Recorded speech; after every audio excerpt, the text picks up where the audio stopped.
his experiences a lot. I took him to the National World War II Museum. We recorded him on video where he's preserved at the World War II Museum. I took him to Memorial Day in D.C. and this and that. And I spent a lot of time with my Uncle Jack in the last 10, 12 years of his life. And he talked a lot about his war days up to a point. And then you knew, like, he wouldn't go beyond this place. He would never let him go into an emotional place. Never let himself go there. Because I could tell he was getting close to something like that. He saw a lot of bad stuff. I mean, his own plane barely made it over the English Channel one time. One engine, and they were about 500 feet off the channel, and they crashed on in Britain, and they all survived.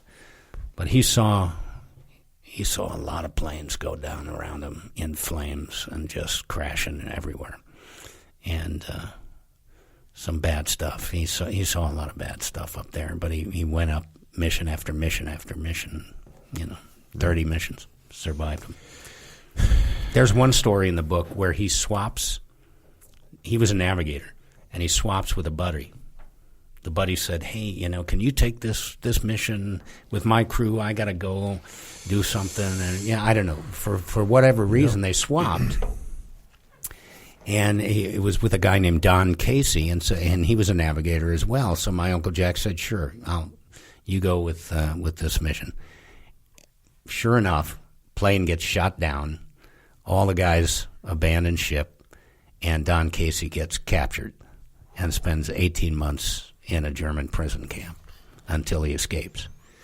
And they were best friends, for their whole lives.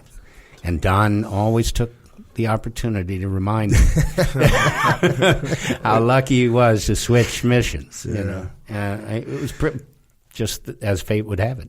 Yeah. Well, it's interesting that with all that going on, how it just shows you how easy it is for, especially in America, so easy to disconnect from the realities of war, right? And for people to be, going to Starbucks and drinking a coffee when there's guys that are fighting right at this moment in time, and it's so easy in this country to be disconnected from that.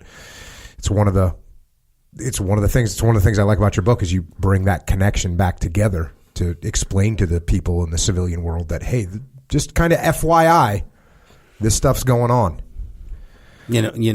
Jocko, that's one of the ways I found that I can be useful. I've got a public platform as an actor. There's a forum with which I can talk to people and tell them things that I've seen and whatnot. And I really wanted to do something to help. So I found the way that I can do that is to try to bridge that disconnect between the average citizen who may not have a military person in their family or know anybody who's even serving in the military. Try to help them understand what our military does, how exceptional they are, the sacrifices that are made, all those things. I just found that was the way that I could help. Yeah, and it's huge. It's huge. And I'm glad that you ended up in this very nice place, but I'm going to take it right back to your juvenile delinquent childhood. Yeah, it is entertaining. I know. I closed out the last part saying for a couple of years I went crazy, and you just kind of you do, and you talk about some of the crazy stuff you were doing. One of your buddies had some kind of a music store. You went in there. He had the key. You guys stole some speakers. You brought him back to your house. I mean, just. And the way you describe this, you say, I'd become a thief and a liar and a near-failing student. And as a 14-year-old, I couldn't care less about any of it. And that's kind of the setup for this next chapter that you roll into, which is, interestingly, it's called baptism. I'm gonna go to the book here a little bit. I was a sophomore and played lead guitar in a new band. And me, the bass player, and the drummer all slouched against the wall in the glass hall, part of your school. We called ourselves Half Day Road after a stretch of highway that divided our two northern Chicago suburbs, Highland Park and Highwood. We thought we were the real stuff. More than anything, I just wanted to fit in at this new school and jam with my new band. But the life I hoped for was all about to change. She walked straight toward us. A teacher named Mrs. Barbara Patterson. She was a powerhouse of a gal, a tornado of a woman, blonde hair, set jaw, the power of poetry running through her veins. She slowed when she neared us, stopped, and gave a diminutive sniff. Our clothes were cool and raggy, and my bandmates and I all wore scruffy jackets. I'd let my hair grow crazy and curly. It sprung out horizontally in a wild mass of thicket.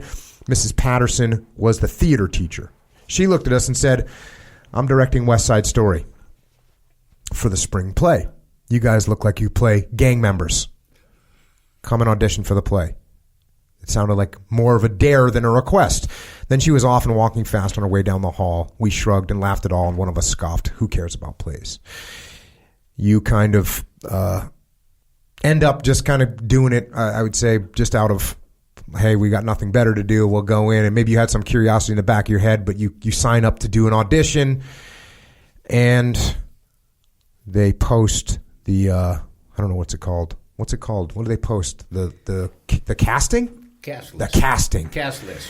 So here we go. Next morning in the hallway near the drama department, a list was posted. Everyone crowded to look. Me too. I scanned down the list. Way, way down. I kept scanning but didn't recognize any of the names. Well, who cares, I thought, but kept reading. My eyes kept scanning down. Toward the very end, when I saw this, a soft light came on inside my soul. Peppy. Is that right? Peppy? Peppy. Peppy. To be played by Gary Sinise. So how many lines does Peppy have? Peppy has a couple of words. Oh, okay. Yeah, Nice. couple of words. I wouldn't even call them lines. Okay. Well, that's something, right? But I was in the gang. I was, it's the Sharks and the Jets. The Sharks and the Jets, Everybody for sure. knows West Side Story. Yeah. And I was one of the Sharks, yeah. So you go on here. I'd come to high school and fallen into a pattern of smoking dope, skipping class, smoking more dope, all the while trying to find friends. Just another kid caught up in this American craziness. There wasn't much to hold us together. And this I could go off tangentially on this forever, but you're talking about basically about America. There wasn't much to hold us together. Culture. That was changing. Morals, what were they? This was 1971. Religion, my family stopped going to church when I was a little kid, and we weren't raised with any sort of faith. Nothing to provide an anchor. As a family, as a nation, these were tough times. Most days I was floating on the open sea. Every evening, images of the Vietnam War splashed across the TV screens. So, yeah, it's kind of wild times. And you're at a party, and there's some guy, and I actually picked up on this immediately when I read it. You describe some guy that's in there, and some guy at the party, and how do you describe him? It's actually kind of funny. He looks like he's older, like someone's older brother, and he wants to buy some pot from you, and you sell it to him, and as it turns out, big surprise, he's a cop. You get a call from one of your friends. Dude, the police raided the party. Came in with a real show of force, rounded everybody up. What are you talking about? I said. Then it clicked. The dog catcher wasn't lying about what he did for a living. It was just slang. He worked for the City All Right Police Department, and I'd sold pot to the dog catcher. I was the source of weed. Yeah, my friend's voice dropped on the phone, and they're looking for you. And you know what? Pot is a crime. 10 years ago in America, we live in California. Maybe it wasn't that big of a crime, but it was a crime. Certainly in 1971. Oh yeah. That could be jail time without a doubt, right? Yeah. It was there was a whole juvenile department at the police headquarters at the police station, just to go after young kids that were abusing themselves with drugs. Uh-huh. And the head of that was a guy that I write about in here, and that they called Officer Rash. And Officer Rash led this raid. And the dog catcher said, well, the guy who sold me the pot left right before the raid. But all these people know who he is. So they started asking everybody and blah, blah, blah. And I was so scared. I mean, can you imagine that?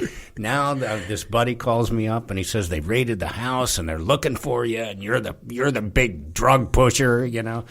And so I ended up getting on a train.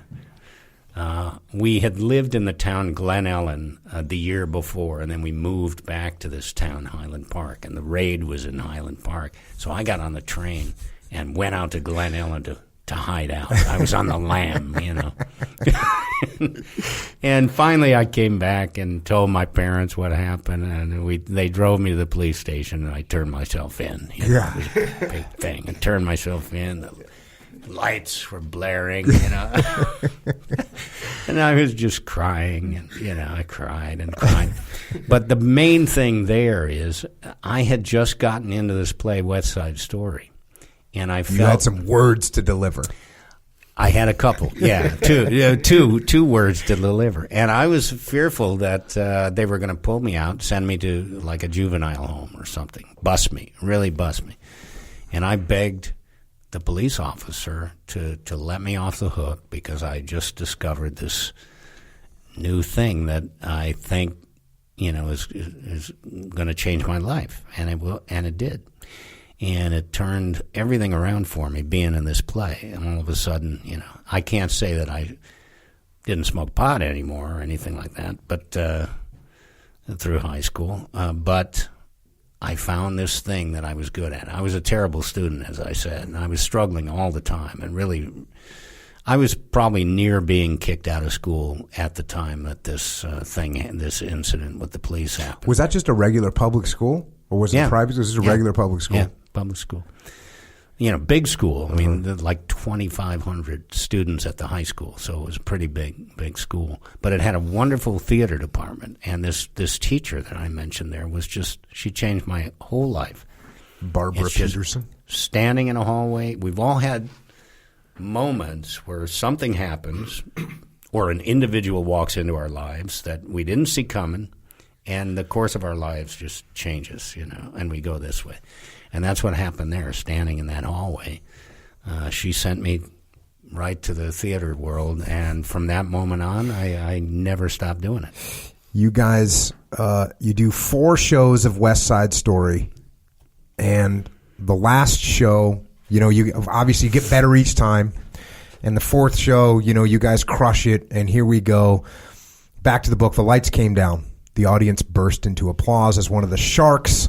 I was part of the gang that carried Tony's dead body off stage. We sharks set the body down behind the curtain, and Tony came to life again as just good old Jeff Perry, a high school kid who was quickly becoming one of my best friends. Jeff gave me a huge hug, and I burst into tears.